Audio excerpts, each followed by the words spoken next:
What's up guys, it's your boy 6 and 7 and we are back from the One Piece card game Grand Asia Open 2025 yesterday. So yeah, the deck that I've used is Black Rob Lucci. So the usual. It's not like this is my go-to going into the tournament, but it's like I don't have any choice because at the moment we can't afford any new cards from the new OP12 expansion, and also practice wise, yeah, I don't have the time. So yeah, I just trusted my instinct and my deck mastery going into the tournament, and luckily I think I had a decent run. So yeah, I placed 45th out of 349 players. So yeah, my standing is X3. So yeah, it's kind of unfortunate because my last game was up against Black Peach.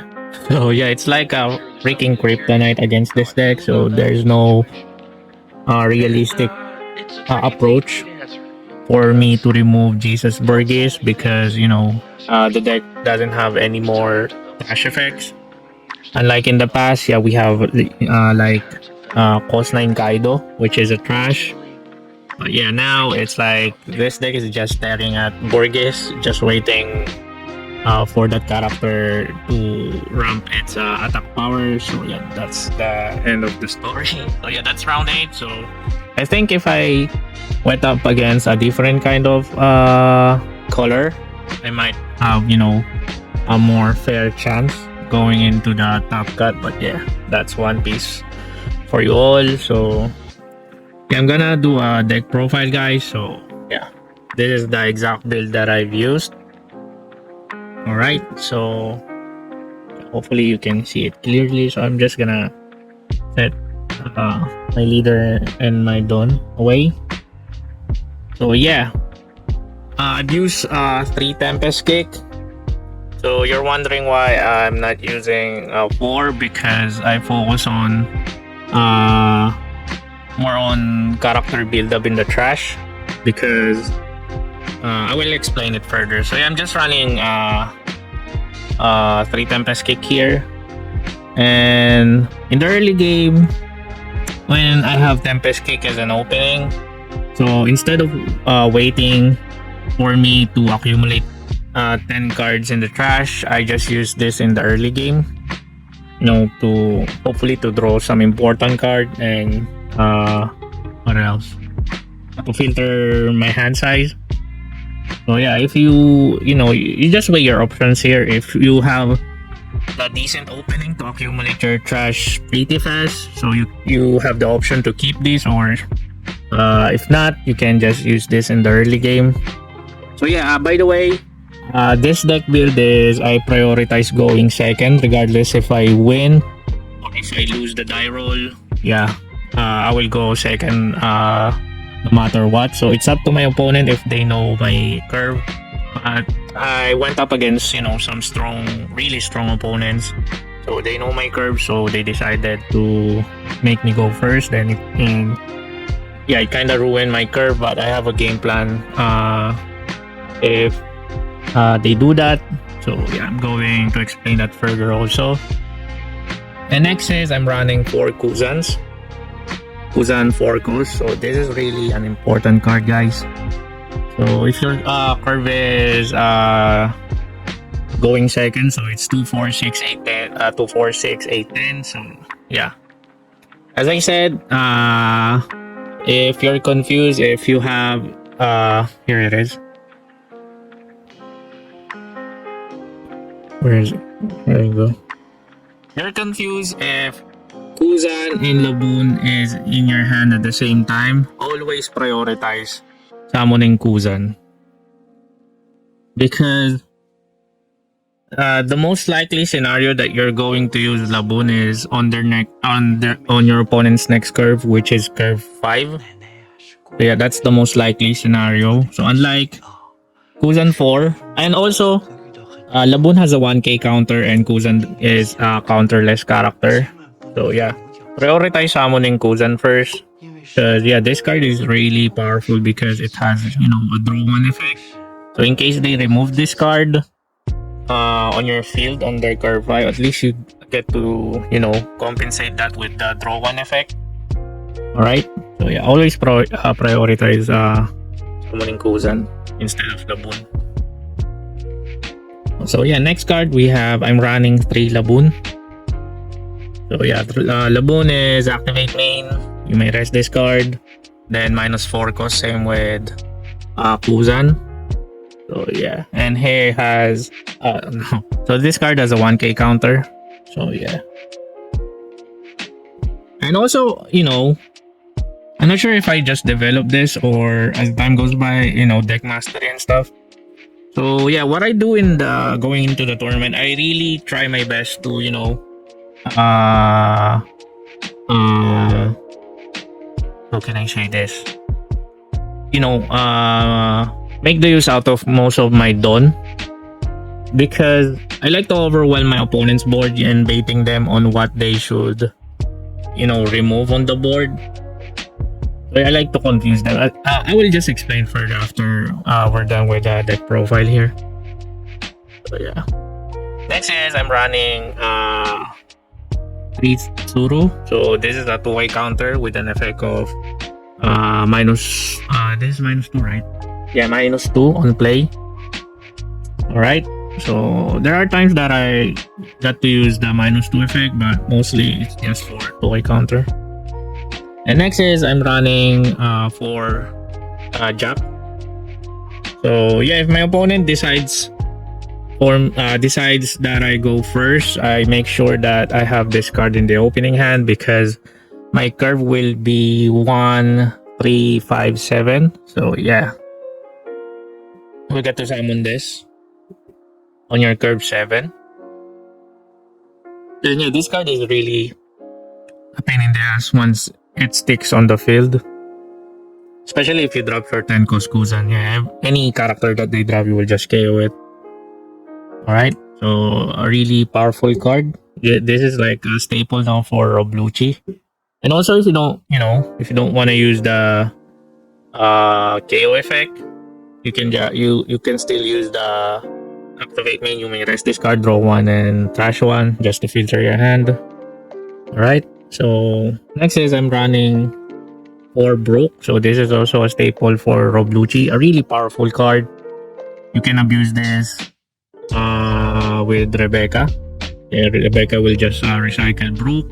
And also this is like it acts like a pseudo blocker when it's on the field. So yeah, your opponent prioritizes removing this card, because it KOs the card if it reaches, you know, 0.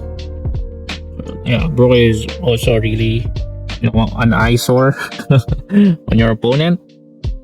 And next I'm running 3 Mancheries. So this is like the secret agent on your this is like a secret agent for from my deck, and it also acts like a pseudo blocker. So yeah, there's this one time that my opponent is like doesn't care about this card, then when he noticed that, yeah, it's like I managed to use this card's effect like twice. I got to recycle my cash. Yeah, very powerful card. So yeah, then on the third attempt, yeah, he just decided to remove this card, but he only has like a character, because yeah, you know, I'm not sure what the deck is, but that his deck doesn't have some sort of rush. So yeah, my field has like a Brook and Mancheri, so he's conflicted on what he should remove first, Mancheri or Brook. But yeah, since he noticed that Mancheri is kind of abusing the trash, because I keep recycling Rebecca or Bartolome or any card in between 3 or 5. So yeah, really powerful card if you manage to utilize Mancheri properly. Yeah, this card can swing tempo. And next is I'm running 2 TCG. So this is an activate main, -2. You may rest this, and this is also acts as a 2K blocker. So yeah, now we have five 2K blockers. So yeah.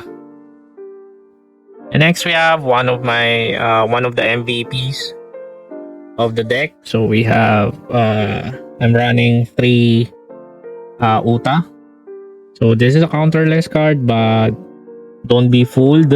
Despite being a counterless, once it sticks the field, you can guarantee that you can remove any characters on your opponent's side of the field. So her effect is activate main -2K, one of your opponent's characters. So this is like your ban stage, your NS lobby, and it can't be KO'd by your opponent's leader from swinging.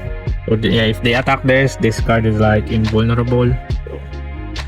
Yeah, so that's why I prioritize going second, because on your opening, if you have this card, yeah, you can just summon this. And your opponent's next turn, they will doubt. Because on your opponent's turn, they will be on curve 3, right? So yeah, they will doubt if they will summon a character, because on curve 3, let's say they summon a cost 3 character, then it's your turn. It's curve 4. So let's say you attack with Lucci first, -1, then you're gonna use this you're gonna use Uta, so that's -3 in total. Then you have you manage to trash a Brook from your deck, and you have a Rebecca from hand. So yeah, you're gonna summon Rebecca at Brook, then summon Brook, then you get to KO your opponent's cost 3 character. And on your opponent's turn again, they can KO this card, then they have like a summoning sickness, or they don't have any effects to remove this. So yeah, so let's say they're gonna attack your Brook, then you're gonna block with Rebecca. I'm just gonna show you guys the scenario here. Where's Rebecca? There you go.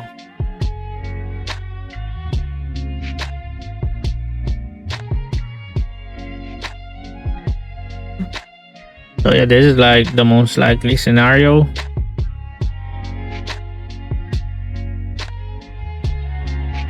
So yeah, they're gonna summon a 5 cost character or 4, and if they attack your Brook, you're gonna block their attack.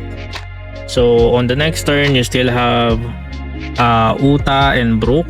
So if you're gonna total that, if you attack to Lucci, that's -1, then gonna use Uta's effect again, so that's -3. Then if you attack with Brook, so that's -4. Then if it's a 4 cost, you get to guarantee to KO their 4 cost character. So yeah, that is the early pressure that this build can provide on the field, guys, if they are not aware of your if they are not aware of your build, because there are many varieties of Rob Lucci's build at the moment. But yeah, I think the Uta build, this is what I'm most comfortable running, because of the early pressure it can provide going to the mid game and late game. So yes, the most likely scenario here is that your opponent will focus on removing your board first, and going to curve 10, you have most likely to have a decent life, 3 or 4 depending on the game state. So yeah, once you drop Kuzan 10, you still have a healthy life. Yeah, the game is much likely will be on your favor regardless. So that's a pre-win now. As long as Kuzan is on the board, you can remove any of their characters regardless of their cost. So yeah, Uta, really powerful card. But yeah, I think there's a new build that is going viral with Rob Lucci, so I'm gonna try that. Let's see how that will go. If not, I will stick with this build. Alright, so next still we're running for Rebecca. So this is a staple card for Rob Lucci because it can recycle most of your characters between 3 or 7, and it can summon characters 3 below Alright, like Lucci, you can recycle your 2-way counters, Bartolomeo. And this card can be like abused if it's in the trash by Mancheri. So yeah, this is like an infinite resource glitch. As long as Mancheri is on the field, yeah. That's why Mancheri acts like a pseudo blower, guys, because Mancheri just keeps calling Rebecca from the grave. Really powerful card. And next I'm running 3 Bartolomeo. So a blocker, at the same time a 2-way counter. So yeah, if you want to, to play safe, if you have a decent board, you can just, so the total amount of don that you will spend to summon this is a total of 7. So you still have 3 dons to spare, if you want to plan on just swinging to your opponent's life. So you can just summon Rebecca, add this, then summon this. So you have a guaranteed 2-way, you have a guaranteed 2 blowers on the field. Right? So yeah, total blockers 1, 2, 3, 4, 5, 6, 7, 8. So at the moment it's 8. And next we have Black Shirahoshi, 4 cost. So this is like a mini Ice Age. On play, negative 4 cost. Choose one of your opponent's characters. Alright, so sometimes I'm not sure if I remember. Excuse me. If I remember using this to one of my opponents. But yeah, if you still don't have a decent board and you want to climb up in KOing one of your opponent's high cost characters, so Shirahoshi can help you with that. And she's also a 1k counter. So yeah, this card is also is really powerful if you already have a Jack on the field. You want to protect your Jack. Yeah. But yeah, if you're wondering, it's 7 and 4. So how can I say that? If Jack is already on the field, yeah, you can do that. And you can use this to protect your Jack, because this card acts like is a blocker. All right. And next we have our MVP, our boss card, Kuzan Kostan. So I'm running 4. I tried running 3, but for me it's kind of risky because at the end of the day your deck is a high roll deck, so we don't know what you're going to mill. So sometimes I mill, my Kuzans, and there are instances that some of my Kuzans are in my life or at the bottom of my deck. So I'm running 4 to increase my odds in drawing this card. So yeah, a really powerful card, guys. Once this sticks on the field, this is like a freaking lingering Ice Age, negative 5 cost. So yeah, there is a game where my opponent is green purple Luffy. So at the early game, yeah, tempo is on his side, has plenty of hand size, has a decent life, and has a decent board with Sanji Pudding, Zoro, and Luffy. But once I drop this card, yeah, the game just instantly swing back to my tempo. Yeah, and it won me the game. So yeah, but some decks I see them, they are like only running 3 Kuzan 10, but based on my experience, yeah, I just like to run a set of this just to increase my odds in drawing it. Next is I'm running 4 two-legged soldiers. Two-legged. I'm running for 1-legged soldier. So this is a 2-way counter. So as I said, my curve is always going second. So if ever I don't have Uta on the opening and have this card, this is like the substitute. So I summon this on curve 2. So this is like a psychological card on your opponent, because they are aware that this card provides negative 3 cost. So they will be more wary about the character that they will summon, because anytime I use this effect, I can like guaranteed KO one of their characters. So yeah, really powerful card also. So yeah, this is the total 2-way counters that I'm running. 1, 2, 3, 4, 5, 6, 7, 8, 9, 10, 11, 12. So yeah, I'm running 12 2-way counters. And next, this is the last card. We have Rob Lucci. So yeah, this card really shines whenever, you know, contention is already on your board. So yeah, this card goes hand in hand with contention. So yeah, just imagine you can KO multiple high cost character with just this card. And also it has, you know, a decent stat for a 4 cost with a 6k attack power. You just put one down. Yeah, just gonna swing 4-7, the sweet spot when attacking your opponent's life. So yeah. So yeah, this is the whole deck profile, guys. And I'm just gonna do some like quick demonstration on the stuff that I do just to confuse my opponent and, you know, overwhelming them with stuff on the board. So, you know, they will get confused on what should they prioritize removing from the field. This is like your tech card, guys. So there are many scenarios where Kuzan, this, Kuzan, this, and yeah, this is like the scenario. So let's say the game is, you know, ongoing. Then, you know, they aren't really not sure what to remove here. So just imagine. Who are you going to remove between these cards? Labun or Kuzan, something like that. And you know, you still have Brook.